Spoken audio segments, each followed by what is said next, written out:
अस्सलाम वालेकुम दोस्तों, मेरा नाम डॉक्टर इलियास गर है और आज की इस वीडियो में हम डिस्कस करने जा रहे हैं मोस्ट इंपॉर्टेंट की पॉइंट्स ऑफ हाइड्रोकार्बन्स। याद रखिएगा, मोस्ट इंपॉर्टेंट की points MDCAT point of view से हम उन पॉइंट्स को कहते हैं जिनका फाइनल एमडीकेट के एग्जाम में एमसीक्यू बनकर आना बहुत बहुत ज़्यादा पॉसिबल होता है। तो आज की इस वीडियो में उसी तरह के तमाम पॉइंट्स को हम डिस्कस करने जा रहे हैं। तो आइए हम स्टार्ट करते हैं। सबसे पहले मीथेन की बात करेंगे। हाइड्रोकार्बन में सबसे बेसिक हाइड्रोकार्बन जो है वो मीथेन है, main constitute of natural gas. Natural gas का सबसे मेन हिस्सा 85 to 90% जो है वो मीथेन ही है। मार्शी एरिया, दलदली एरिया में पाई जाती है। पैराफिन वैक्स जो कि पेट्रोलियम से जो है वो हासिल की जाती है। ये कैंडल, पॉलिशेस, लुब्रिकेंट्स जो कि फ्रिक्शन को कम करते हैं और कॉस्मेटिक्स में जो है वो इस्तेमाल होती हैं। हाइड्रोकार्बन की अगर हम क्लासिफिकेशन की बात करें तो इसे एलिफेटिक हाइड्रोकार्बन कहते हैं या उसे ओपन चेन हाइड्रोकार्बन जो है हम उसे कहते हैं। कॉमनली इसको ओपन चेन भी कहा जाता था, लेकिन इसके अंदर जो है एलिफेटिक के अंदर ओपन और क्लोज चेन दोनों आ जाती हैं। और इसी तरीके से जो है वो दूसरी क्लासिफिकेशन है एरोमेटिक हाइड्रोकार्बन की। सबसे पहले हम एलिफेटिक की हम बात करते हैं। ये ओपन भी हो सकती हैं और क्लोज चेन भी हो सकती हैं। इसको हमने दो हिस्सों में डिवाइड किया है, सैचुरेटेड और अनसैचुरेटेड। सैचुरेटेड जो है वो सिंगल बॉन्ड होता है और इसके अंदर अल्केन और साइक्लो अल्केन आ जाता है। तो और इसी तरीके से अनसैचुरेटेड में देखें, इसमें हमेशा सिंगल बॉन्ड होगा। और इसी तरीके से अनसैचुरेटेड में क्या है, अल्कीन और अल्काइन है। डबल बॉन्ड अगर है तो अल्कीन है, ट्रिपल बॉन्ड है तो अल्काइन है। जनरल फॉर्मूला CnH2n अल्कीन को रिप्रेजेंट करता है, CnH2n-2 अल्काइन को जो है वो रिप्रेजेंट करता है। अब जो है वो यहाँ इसकी अगर हम बात करते हैं, सैचुरेटेड में N-ब्यूटेन, आइसोब्यूटेन, नियोपेंटेन, ये सारे स्ट्रक्चर बने हुए हैं। साइक्लोप्रोपेन जो है सबसे बेसिक जो है वो हाइड्रोकार्बन है जो कि साइक्लिक है। साइक्लोब्यूटेन, साइक्लोपेंटेन हमारे पास आ जाता है। इसी तरीके से अनसैचुरेटेड में 1-प्रोपीन, अल्काइन में 2-ब्यूटाइन, ये तो बच्चों को सबको अच्छे से मालूम होगा। अब इसी तरीके से एरोमेटिक की बात करते हैं। ग्रीक वर्ड एरोमा जो है वो खुशबू के लिए इस्तेमाल होता है। Parent member of this class, parent member जो है वो बेंजीन है, इसीलिए एरोमेटिक कंपाउंड को बेंजीन एंड देयर डेरिवेटिव्स कहते हैं। बेंजीन और उसके डेरिवेटिव कहते हैं कि उसका पेरेंट मेंबर जो है वो क्या है, बेंजीन है। ये हकल रूल को जो है वो फॉलो करते हैं। 4n+2 पाई इलेक्ट्रॉन और इसमें n जो है वो नॉन नेगेटिव इंटीजर है। डिटेल लेक्चर के अंदर इस पूरे कॉन्सेप्ट को हमने डिटेल में डिस्कस किया है। एरोमेटिक कंपाउंड की कुछ example toluene, phenol, benzoic acid, ये हमारे सामने मौजूद हैं। फिजिकल प्रॉपर्टीज की अगर हम बात करते हैं तो अल्केन्स की हम फिजिकल प्रॉपर्टीज की बात करेंगे। नॉन पोलर होते हैं, वाटर पानी में सॉल्युबल नहीं होते, ऑर्गेनिक सॉल्वेंट में सॉल्युबल होते हैं, बॉइलिंग पॉइंट कम होता है और बॉइलिंग पॉइंट इसका बढ़ता है जैसे जैसे कार्बन की चेन की लंबाई बढ़ती है। स्ट्रेट चेन की जो बॉइलिंग पॉइंट होता है वो ब्रांच चेन के मुकाबले में क्या होता है, ज़्यादा होता है।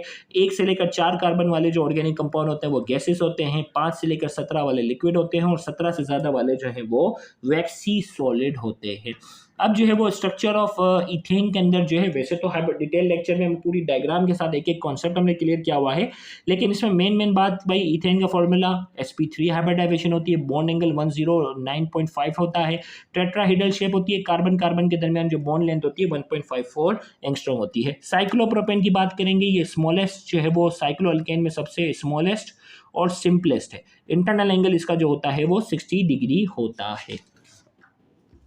अब रिएक्टिविटी ऑफ अल्केन की अगर हम बात करते हैं, अल्केन की रिएक्टिविटी जो होती है वो कम होती है। उसकी वजह क्या है, stronger carbon bond required increase bond energy. Carbon carbon के दरमियान जो बॉन्ड होता है वो काफ़ी मजबूत होता है, इसको तोड़ने के लिए काफ़ी ज़्यादा एनर्जी की ज़रूरत होती है, इसलिए इसकी रिएक्टिविटी कम होती है। इनको पैराफिन्स भी कहते हैं। पैरम जो है उसका मतलब होता है लिटल, अफिन का मतलब अफिनिटी, यानी इनकी रिएक्शन की जो अफिनिटी होती है वो क्या होती है, कम होती है, रिएक्टिविटी कम होती है। ये मेनली हैलोजिनेशन, कंबंशन और क्रैकिंग के रिएक्शन में जो है हम किरदार अदा करते हैं। रिएक्टिविटी ऑफ साइक्लो अल्केन की हम बात करेंगे, similar to alkane except cyclopropane, much more reactive due to bond angle strain and ring structure. Cyclo alkane की जो रिएक्टिविटी है वही जो है वो साइक्लो अल्केन की है, लेकिन एक्सेप्शन जो है वो साइक्लोप्रोपेन है जो कि सबसे छोटा कंपाउंड है। ये बाकी साइक्लिक कंपाउंड के मुकाबले में बहुत ज़्यादा रिएक्टिव होता है। इसी तरीके से रेडिकल रिएक्शन की अगर हम बात करते हैं तो ये होमोलाइटिक फिशन। होमोलाइटिक फिशन में क्या होता है कि जब भी किसी एनर्जी के तहत बॉन्ड को तोड़ा जाता है और अगर इलेक्ट्रॉन की जो डिस्ट्रीब्यूशन है वो इवनली है, दोनों को बराबर बराबर मिल रहा है, तो उस फिशन को कहते हैं होमोलाइटिक।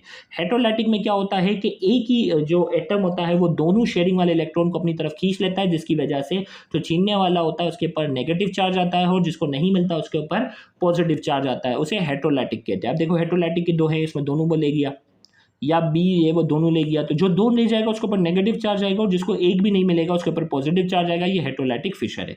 अब यहाँ free radical reaction between methane and chlorine की हम बात करते हैं। ये जो है वो होमोलाइटिक फिशन की जो है वो एग्जांपल है। इसमें जैसे ही अल्ट्रावायलेट लाइट जो है, सबसे पहला स्टेप आता है इसके मैकेनिज्म के 3 स्टेप है। चेन इनिशिएशन, चेन की शुरुआत कैसे होती है, अल्ट्रावायलेट लाइट जैसे ही क्लोरीन पे पड़ती है तो क्लोरीन का जो है वो क्लोरीन फ्री रेडिकल बन जाता है, दोनों के पास एक एक इलेक्ट्रॉन आता है। ये क्लोरीन फ्री रेडिकल बहुत ज़्यादा रिएक्टिव होता है और ये मीथेन के मॉलिक्यूल पर जाकर अटैक करता है। जैसे ही वो मीथेन के मॉलिक्यूल पर अटैक करता है तो HCl बन जाता है और मीथेन फ्री रेडिकल बन जाता है। अब ये मीथेन फ्री रेडिकल बहुत ज़्यादा रिएक्टिव होता है और ये दूसरे क्लोरीन के एटम पर जाकर एक्ट करता है और ये बन जाता है मिथाइल क्लोराइड बन जाता है और नया क्लोरीन फ्री रेडिकल दोबारा बन जाता है। अब ये दोबारा क्लोरीन फ्री रेडिकल नए मीथेन पर अटैक करेगा, फिर दोबारा ये चेन चलती रहेगी। अब ये जो है वो दोबारा जो है क्लोरीन फ्री रेडिकल दोबारा उस हालत में आ गया, फिर दूसरे मीथेन पर अटैक कर लेगा या वो मिथाइल क्लोराइड पर दोबारा जो है वो अटैक कर सकता है। तो इस तरह ये प्रोपगेशन चलता रहेगा और ये चेन टर्मिनेशन जो है वो तब खत्म होगी जब 2 क्लोरीन के एटम आपस में मिलकर क्लोरीन का मॉलिक्यूल बना दें या मीथेन फ्री रेडिकल और मिथाइल फ्री रेडिकल और क्लोरीन आपस में जुड़कर मिथाइल क्लोराइड बना दें या 2 मिथाइल फ्री रेडिकल आपस में जुड़कर इथेन बना दें, तो ये रिएक्शन रुकेगा, वरना ये एक दूसरे के ऊपर अटैक करते रहेंगे और ये रिएक्शन चलता रहेगा। अब इसके स्टेप्स की अगर हम बात करते हैं तो स्टेप क्या होता है कि पहले स्टेप में मीथेन जो, ये तो मैकेनिज्म था, पहले स्टेप में मीथेन जो होता है वो क्लोरीन के साथ रिएक्ट करता है, सनलाइट की मौजूदगी में मिथाइल क्लोराइड बनता है, फिर मिथाइल क्लोराइड फिर और HCl बनता है, फिर मिथाइल क्लोराइड दूसरे क्लोरीन के साथ रिएक्ट करता है और डाइक्लोरोमीथेन बनता है, फिर डाइक्लोरोमीथेन जो होता है वो फिर क्लोरीन के साथ रिएक्ट करता है और ट्राइक्लोरोमीथेन बनता है जिसे क्लोरोफॉर्म भी कहते हैं, फिर क्लोरोफॉर्म मजीद क्लोरीन के साथ रिएक्ट करता है और कार्बन टेट्राक्लोराइड बनता है। तो ये इसके जो है वो 4 स्टेप्स हैं, फिर जाकर रिएक्शन रुक जाता है। फिर हम बात करते हैं अल्कीन की। अगर हम बात करते हैं अल्कीन को ऑयलीफिन भी कहते हैं, ओलियम का लैटिन मतलब जो है वो ऑयल है। इसकी अगर स्ट्रक्चर की बात करते हैं sp2 हाइब्रिडाइजेशन होती है, कार्बन कार्बन के दरमियान डबल बॉन्ड होता है, बॉन्ड लेंथ 1.34 एंगस्ट्रॉम है, शेप इसकी ट्राइगोनल प्लेनर होती है, बॉन्ड एंगल 120 डिग्री का होता है। अब इसकी प्रिपरेशन की बात करते हैं तो हमारे कोर्स में 2 प्रिपरेशन है, अल्कोहल की डिहाइड्रेशन हम करवाते हैं, यानी इथीन पे हम बात करेंगे। इथाइल अल्कोहल की हम क्या करवाने जा रहे हैं, डिहाइड्रेशन करवा रहे हैं। डिहाइड्रेशन के लिए कंसनट्रेटेड H2SO4 चाहिए होता है और 170 डिग्री सेंटीग्रेड पर जब हम उसको हीटअप करते हैं तो वाटर का मॉलिक्यूल रिमूव हो जाता है और इथीन बन जाती है। डिहाइड्रोहेलोजिनेशन की हम बात करने जा रहे हैं। इथाइल ब्रोमाइड है, डिहाइड्रोहेलोजिनेशन, इथाइल ब्रोमाइड की डिहाइड्रोहेलोजिनेशन करेंगे तो हमारे पास जो है वो इथीन बनेगा। इसके लिए हमें चाहिए होता है alcoholic potassium hydroxide, 60 degree centigrade पे हीटअप करना होता है, टेम्परेचर याद रखना होता है, कौन सा कैटेलिस्ट है वो भी अच्छे से याद रखना जरूरी है। तो डिहाइड्रोहेलोजिनेशन करवाते हैं तो पोटेशियम ब्रोमाइड वाटर अलग हो जाता है और इथीन बनता है। अब जो वो अल्कीन की हम रिएक्टिविटी के हवाले से बात करते हैं, रिएक्टिविटी अल्केन के मुकाबले में ज़्यादा होती है क्योंकि इसके दरमियान पाई बॉन्ड होता है और पाई बॉन्ड कमज़ोर होता है जिसकी वजह से रिएक्टिविटी ज़्यादा होती है।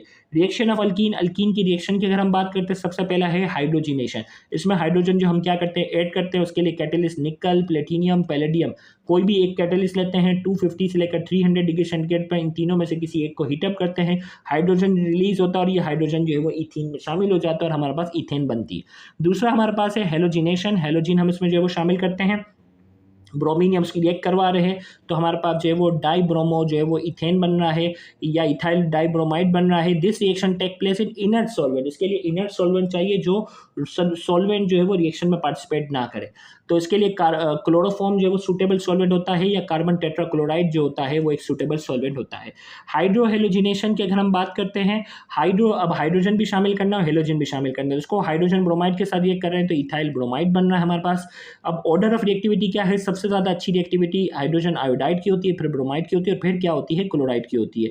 ये ऑर्डर आपको अच्छे से याद रखना है। फिर इसी तरीके से हम बात करने जा रहे हैं प्रोपीन को, अगर हम हाइड्रोजन ब्रोमाइड के साथ हम रिएक्ट करवाते हैं तो हमारे पास बनता है 2 ब्रोमोप्रोपेन या 1 ब्रोमोप्रोपेन। तो 1 ब्रोमोप्रोपेन जो होता है वो मेजर प्रोडक्ट के तौर पे काम करता है क्योंकि इस पर रूल अप्लाई होता है मार्कोनिकोव रूल। मार्कोनिकोव रूल पर एक पूरा डिटेल लेक्चर है, उसमें हमने पूरा फिनोमिना बताया हुआ है कि जब एक एसिमेट्रिकल कंपाउंड दूसरे एसिमेट्रिकल कंपाउंड के साथ रिएक्ट करेगा तो कौन सा नया आने वाला कंपाउंड किसके पास अटैच होगा, क्यों अटैच होगा, ये पूरा फिनोमिना है। तो यहाँ ये रिएक्शन अक्सर दिया हुआ होता है और उसमें कहा जाता है कि 1 ब्रोमोप्रोपेन जो है वो मेजर प्रोडक्ट के तौर पर क्यों बनेगा, तो इस पे ऊपर मार्कोनिकोव रूल जो है वो अप्लाई होता है। डिटेल लेक्चर के अंदर इसकी सारी चीजें डिस्कस हुई हैं।